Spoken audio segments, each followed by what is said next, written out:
جوزيه بيسيرو مدربا لنادي الزمالك، المدرب الثالث هذا الموسم، ولسه الموسم شغال ومحدش عارف اي حاجة في اي حتة، ونشيل مدرب ونغير مدرب، والخامات زي ما هي.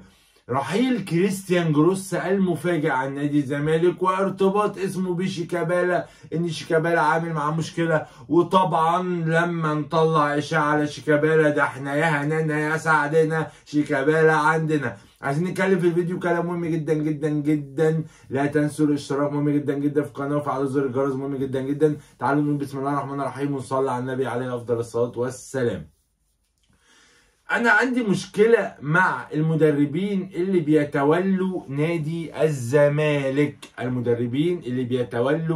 الزمالك، وخصوصا اللي بيسيبني وبيمشي.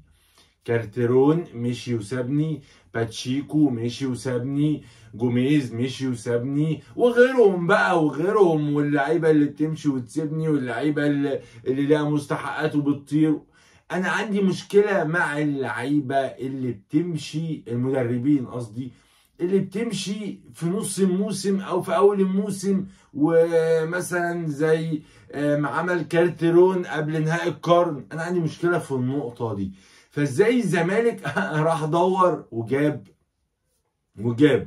جوزيه بيسيرو مدرب النادي الاهلي السابق من كام سنة، اللي ساب النادي الاهلي بعد 12 لقاء 8 فوز و2 خسارة و2 تعادل، علشان يروح يدرب بورتو، وفي الاخر مشي من بورتو في اقل من 5 شهور. يعني هل جوزيه بيسيرو ممكن يسيب نادي الزمالك ويمشي في اي وقت؟ بالتأكيد. وطبعا طبعا طبعا طبعا احنا في نادي الزمالك بنعمل حاجة هي صح وغلط في نفس الوقت، لان انت مش عارف ايه اللي هيحصل.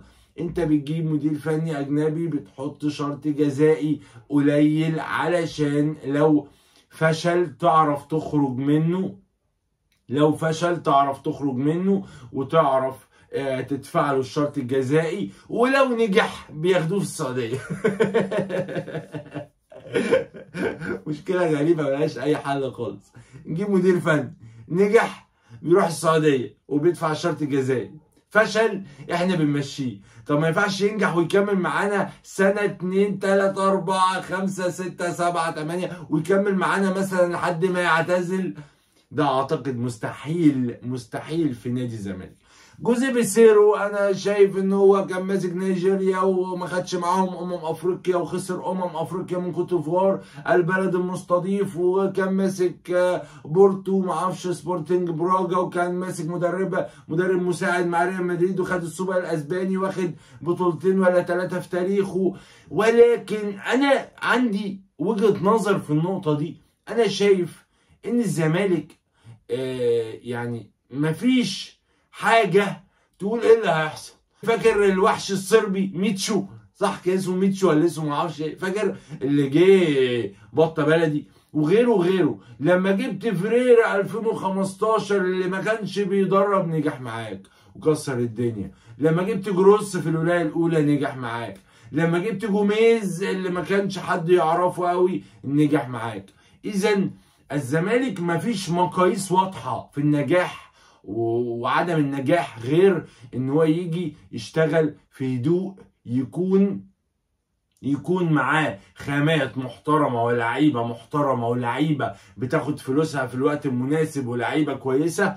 اعتقد ان احنا ممكن جوزيه بيسيرو اللي هو يعني 50-50 نجاح وفشل، 50-50 ممكن يعمل حاجة في نادي الزمالك. ولكن هيمسك قد ايه؟ اكيد كده عقد 1.5 سنة، هنحط شرط جزائي قليل اكيد. طيب هل هنعرف نخليه لو هو بقى كويس يكمل ونجدد عقده ونحط شرط جزائي كبير؟ اعتقد انا اتمنى ذلك. ده جوزيه بيسيرو اللي انا شايف يعني متشائم شويه، لان انت جبت جروس ومشيته في ايه وجبته في ايه ومشي، وعندها ماتش اهلي الماتش اللي بعد الجاي، طب ما كنت كملت بجروس. لا، جروس بالتاكيد يقدم اداء سيء مع الزمالك، ولكن في غيابات برضو محدش يقدر ينكرها، وفي لعيبه مش في مستواها، وفي لعيبه مش في حالتها، وفي لعيبه مشغوله بالتجديد، وفي لعيبه مصابه، وفي لعيبه معرفش ايه. اعتقد ان جروس حافظ على ما تبقى، يعني لسه بتنافس على الدوري، ولسه بتنافس على الكونفدراليه زي ما انت، ولسه كل حاجه ممكن تكتمل بشكل يليق بنادي الزمالك. ولكن اعتقد ان المسؤوليه على جوزيه بيسيرو اللي عنده تاني ماتش امام الاهلي، ده غير ماتش بتروجيت اللي ما عندوش لعيبه، وربنا يستر. هنشوف ايه اللي هيحصل. مشكله شيكابالا وكريستيان جروس، انا شايف ان مفيش مشكله. انا شايف ان شيكابالا مفيش اي حاجه، وحاسس ان مفيش اي حاجه، وجروس هو مش عشان الاداء، وشيكابالا كان موجود عادي والدنيا، وكان موجود في تدريبات الزمالك امبارح ومفيش اي حاجه. بس الناس بتحس بمتعه لما بتتكلم عن شيكابالا، بتحس بانبساط، بتحس ان هي سعيده لما بتتكلم عن شيكابالا وان هو السبب اللي بيحصل في نادي الزمالك. كمية ناس قذرة بتطلع اشاعات على نادي الزمالك غير عادية. حسام عبد المجيد رايح الاهلي. حسام عبد المجيد اللي عقده ينتهي بنهاية موسم 27. كمية ناس قذرة بتطلع اشاعات على الزمالك. والحق صورة زيزو مع امير توفيق، شوية عيال شمامة بتطلع الاشاعات دي، والناس الغلابة بتصدقها، فبيقعدوا يصدقوهم مرة واثنين وثلاثة واربعة وعشرة.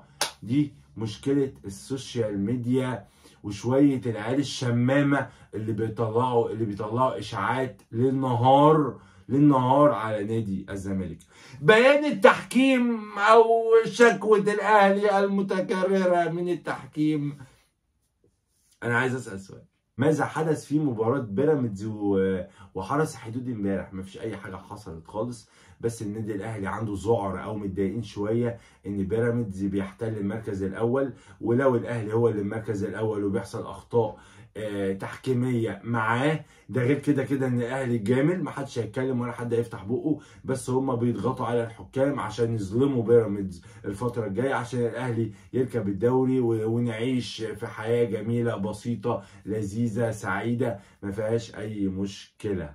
اعتقد ده كان كلامنا على جروس وجوزيه بيسيرو وشيكابالا والتحكيم اللي الاهلي بيعترض عليه كل يوم. اول لما الكابتن بيبو يصحى من النوم ينزل لك بيان اعتراض على منظومه التحكيم، وان هو هيلجا للفيفا، والنبي يا بيبو الجا للفيفا والنبي بسرعه. هذا كل ما لدينا في الفيديو، يا رب يكون الكلام عجبك والفيديو عجبك. لا تنسوا الاشتراك مهم جدا في القناه، وفعلوا زر الجرس، واعملوا لايك مهم جدا للفيديو، ووجهه نظركم في كومنتات نسبه نجاح جوزيه بيسيرو، وايه رايك في جوزيه بيسيرو. شكرا لكم جميعا، سلام.